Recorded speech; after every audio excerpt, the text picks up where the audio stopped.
Hello everyone, how are you doing? This is MD Tech here with another quick tutorial. In today's tutorial, I'm going to show you guys how to go about hopefully resolving the shell execute failed error in Windows 10. So it should be a pretty straightforward tutorial here, guys, and without further ado, let's go ahead and jump right into it. So a few suggestions I'm going to make would be the first thing, if you have it on your desktop somewhere, go ahead and right click on it and then select Run as Administrator.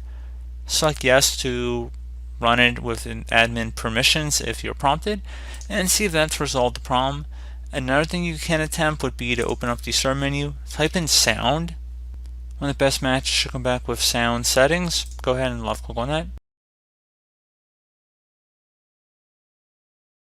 Select the sound control panel underneath related settings. You can minimize or close out of that other window. And now you want to select the sounds tab.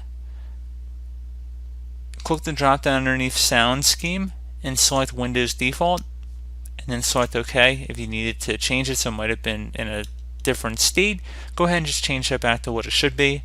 And then finally, you can also open up the start menu and type in CMD, right click on the command prompt and then select Run as Administrator.